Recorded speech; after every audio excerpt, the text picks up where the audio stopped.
हिंदू मुस्लिम सिख ईसाई हम आपस में भाई भाई, ये सब सिर्फ कहने की चीज़ रह गई है। ये सब सिर्फ सुनने की चीज़ रह गई है। ये नाम जो आप सुनते हैं कि हिंदू मुस्लिम सिख ईसाई हम सब आपस में भाई भाई, ये सिर्फ कहने में ही अच्छा लगता है। अन्यथा आप अपने आंखों से देख सकते हैं कि हमारे भारत देश में आखिर हो क्या रहा है। अदर जो देश के लोग हैं वो हमारे भारत के साथ कैसे सलूक कर रहे हैं। नमस्कार, मैं हूँ एक कुमार सोनम। अभी हाल ही में एक घटना घटा है जो जम्मू कश्मीर के पहलगाम की घटना है, जिसमें मासूम लोगों की जानें जा चुकी हैं। जो लोग बड़े ही शौक से जम्मू कश्मीर की वादियों का आनंद लेने के लिए गए थे, जम्मू कश्मीर में कुछ लोग अपने एंजॉयमेंट को बेहतर पल बनाने के लिए गए थे, कुछ लोग अपने परिवार के साथ गए थे, एंजॉय करने के लिए गए थे।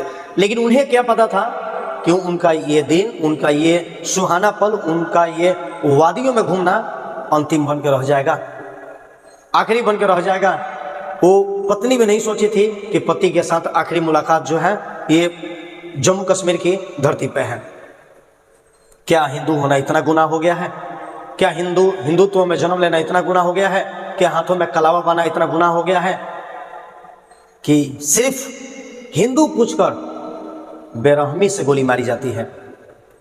और उनके सामने जो इस सदमे को बर्दाश्त नहीं कर सकते हैं, एक बेटे के सामने एक पिता को मार दी जाती है, एक पत्नी के सामने उसके पति को मार दी जाती है। ये कहाँ का न्याय है? फिर हम किस बात की कहें कि हिंदू मुस्लिम सिख ईसाई हम सब आपस में भाई भाई? हमने तो ये बात सुना था कि इस देश की आज़ादी में हिंदू मुस्लिम सिख ईसाई हर वर्ग के लोग, हर धर्म के लोग जो है इस देश में अपना योगदान दिया, देश की आज़ादी में अपना योगदान दिया। ऐसा नहीं कि सिर्फ हिंदू ही बलिदानी दिए, उसमें मुसलमान भी अपना बलिदानी दिए। लेकिन फिर भारत के साथ इतना दुष्व्यवहार क्यों हो रहा है? आए दिन 365 दिन के कई अंतराल में आप देख सकते हैं कि कहीं ना कहीं भारत में ऐसी घटना घटी जाती है, घटना घटती है जहां मासूम लोगों की बेरहम से हत्या कर दी जाती है, उनके परिवार को लूट लिया जाता है, उनके परिवार को तोड़ दिया जाता है, उनके परिवार को बिखेर दिया जाता है। इस जम्मू कश्मीर के जम्मू के धरती पर जो घटना घटा, जिसमें 26 लोग जो है मासूम थे और 26 लोग जो है सिर्फ घूमने के लिए गए थे, न कि किसी विवाद में गए थे और न किसी दुनियादारी से मतलब था उनको, वो सिर्फ अपने परिवार के साथ एंजॉय करने के लिए गए थे। लेकिन कुछ आतंकियों द्वारा उन्हें बेरहमी से गोली मार दी गई। और जब पत्नी बोलती है कि मुझे भी मार दो गोली, तो आतंकवादी बोलते हैं मोदी से जाके कहना। हमारे देश में ऐसे भी मुस्लिम हैं जिनके रग रग में ये देश के प्रति प्रेम है, इस भारत के प्रति प्रेम है। जहां मौत का घाट उतारा गया वहां जात नहीं पूछी गई, वहां ये नहीं पूछा गया कि तुम किस जात के हो, किस जात से बिलोंग करते हो, तुम गरीब हो, अमीर हो, क्या हो, नहीं हो, ये नहीं पूछी गई। सिर्फ वहां पे एक ही शब्द पूछा गया कि तुम हिंदू हो या मुस्लिम हो।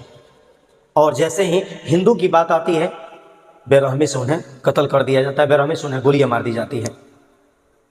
कब तक भारत के साथ ऐसा दुष्व्यवहार होगा? कब तक भारत अपने बेगुनाहों का सजा भुगतता रहेगा? मासूम बच्चे आज रो रो कर ये बातें कह रहे हैं कि मेरे आंखों के सामने मेरे पिता को मार दिया गया। रो रो कर वो पत्नी बोल रही है कि मेरे आंखों के सामने मेरे पति को मार दिया गया।